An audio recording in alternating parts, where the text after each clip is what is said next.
So Donald Trump, since I know you're watching, I have 4 words for you.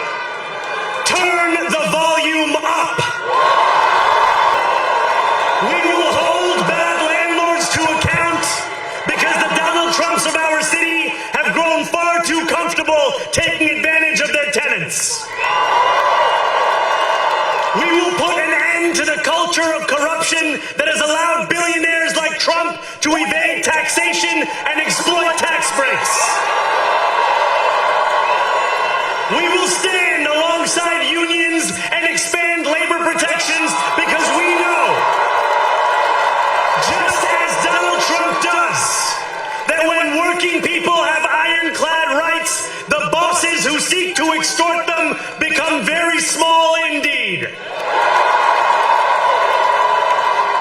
New York will remain a city of immigrants, a city built by immigrants, powered by immigrants,